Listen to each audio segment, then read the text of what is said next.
When I work with senior executives, there's always this sometimes unspoken worry and fear that some of these senior executives have.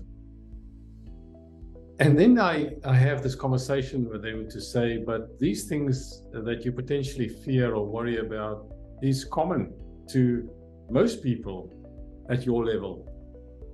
And what I found is that there are a couple of things that these senior executives, CEOs, MDs really worry about, or let's call them that they fear. One of the most common ones, and the thing that I think senior executives fear the most, is this so-called imposter syndrome.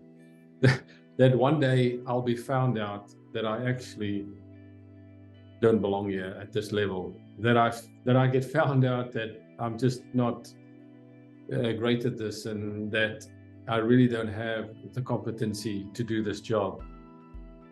And then the second thing that they worry about is the fact that they really do not deliver the results. And so they work in these jobs, and the thing that they constantly worry about is that I'm not going to deliver this result. I'm not going to be able to do what I need to do.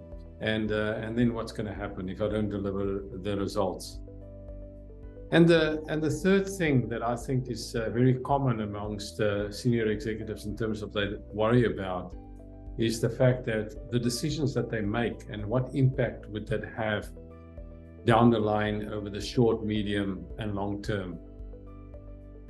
And when I talk to senior executives and I explain this to them, then I can see that this is like this moment that they say, oh, okay, well, I thought I was alone.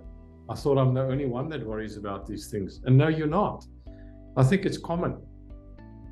And the thing then, what we talk about is, so what do we do about this? Where does this fit in? And the thing is all of these things are just noise in our head. It's the stories that we make up in our mind that we're going to be found out, that what happens if we don't deliver the results, and what's my decisions going to be, and what impact is that going to have down the line. I think the thing is the message is, you are good enough. You wouldn't have been in this position if you weren't good enough. You wouldn't be elected and selected into this position if you weren't good enough. The issue is, what do you do with this noise in your head, and how do you deal with that?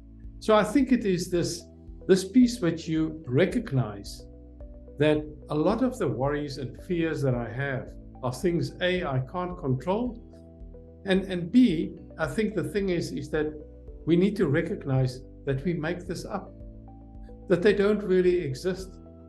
I think when we understand that we are good enough, that it's all just an imposter syndrome that we have, that we got here because we worked hard and we are qualified to do this job, then trust yourself, trust who you are, because in the end, that's how you're going to deliver the results. And in the end, this is where you're going to be able to be successful in your position.